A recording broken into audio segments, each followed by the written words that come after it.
இன்னைக்கு ஒரு சூப்பரான அப்டேட்டை தான் பார்க்க போறோம். ஆமாங்க, நயன்தாராவும் விக்னேஷ் சிவனும் அவங்களுக்காகவும் அவங்க பசங்களுக்காகவும் 100 கோடி ரூபாய் மதிப்புள்ள ஒரு புதிய வீடை கட்டியிருக்காங்க. அது மட்டும் இல்லாம அந்த வீடு எங்க இருக்கு, அந்த வீட்டில் என்னெல்லாம் ஸ்பெஷலா இருக்கு அப்படிங்கிறத பத்தின ஃபுல் அப்டேட்டை தான் இந்த வீடியோவில் பார்க்க போறோம். வாங்க வீடியோக்குள்ள போலாம். இந்த வீடு எங்க இருக்கு அப்படின்னு பார்த்தீங்கன்னா சென்னையில இருக்க தேனாம்பேட்டையில தான் இருக்கு. அது மட்டும் இல்லாம இது வீனஸ் காலனி அப்படிங்கிற 7000 ஸ்கொயர் ஃபீட்ல கட்டப்பட்ட ஒரு பங்களா தான் சொல்லணும். அந்த வீட்டை தான் 100 கோடி ரூபாய் கொடுத்து விலைக்கு வாங்கிட்டாங்க. அந்த வீட்டை இப்ப ரீமாடலிங் பண்ணி ஸ்டூடியோவா மாத்திருக்காங்க. அது மட்டும் இல்லாம அந்த ரீமாடலிங்கை யார் பண்ணா அப்படின்னு பாத்தீங்கன்னா இந்த ஸ்டோரி ஆஃப் கலெக்டிவ் அப்படிங்கிற ஃபவுண்டரானையும் அப்புறம் டிசைனராகவும் இருக்கிறத நிக்கிதா ரெட்டி தான் பண்ணிருக்காங்க. கிட்டத்தட்ட 40 நாள்லயே இந்த ஒர்க்கை எல்லாத்தையும் முடிச்சிட்டாங்க. அது மட்டும் இல்லாம ரொம்பவே நேச்சுரலாவும் அட்ராக்டிவாவும் தான் டிசைன் பண்ணிருக்காங்கன்னு தான் சொல்லணும். அதை தொடர்ந்து பாத்தீங்கன்னா எல்லாமே இயற்கை சார்ந்த ஒரு பூச்செடிங்க, செடி கொடி அந்த மாதிரி ஒரு பழங்காலத்து மாடல்ல கட்டியிருக்காங்க அப்படின்னு தான் சொல்லணும். அதை தொடர்ந்து இந்த வீடு பாத்தீங்கன்னா லிவிங் ரூம் அப்புறம் மீட்டிங் ரூம் அப்படின்னு சொல்லிட்டு நிறைய ரூம்ஸும் இருக்கு. அது மட்டும் இல்லாம இவங்க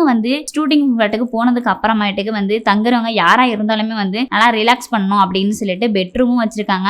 அது மட்டும் இல்லாம பார்ட்டி ஹால், டைனிங் ரூம் அப்படின்னு சொல்லி நிறையவே பிளேஸோட வச்சு கட்டியிருக்காங்க. அது மட்டும் இல்லாம பெரிய கான்ஃபரன்ஸ் ரூமு அப்புறம் அவுட்டோர்ல நிறையவே ஃபேஸ் விட்டு கட்டியிருக்காங்க அப்படின்னு தான் சொல்லணும். இது மட்டும் இல்லாம அந்த காலத்து மாடல்ல உள்ள டிசைனிங்கான பெயிண்டிங், வால் ஹேங்கிங் அப்படின்னு சொல்லி நிறையவே டிசைன் பண்ணியிருக்காங்க. அவுட்டோர்லயும் சரி இன்டோர்லயும் சரி. அப்படிப்பட்ட வீடு கட்டின இவங்க ரொம்பவே ரசிச்சு தான் கட்டியிருக்காங்க அப்படின்னு தான் சொல்லணும். அந்த விதத்துல தான் கிட்டத்தட்ட 100 கோடி ரூபாய் கொடுத்து வாங்கியிருக்காங்க அப்படின்னு தான் சொல்லணும். அது மட்டும் இல்லாம இந்த வீனஸ் கார்டன் பாத்தீங்கன்னா போயஸ் கார்டனுக்கு பக்கத்துல இருக்குன்னா கிட்டத்தட்ட 100 கோடியில இருந்து 150 கோடி வரைக்கும் விலை கொடுத்து வாங்கியிருக்காங்க.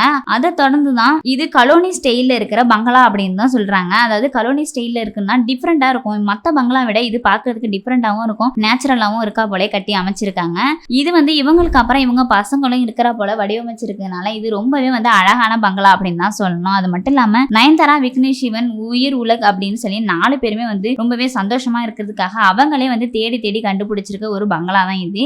அது மட்டும் இல்லாம அவங்க விருப்பப்படி தான் இந்த வீடு அமைச்சிருக்காங்க அப்படிங்கிற போலதான் அவங்களே சொல்லியிருக்காங்க.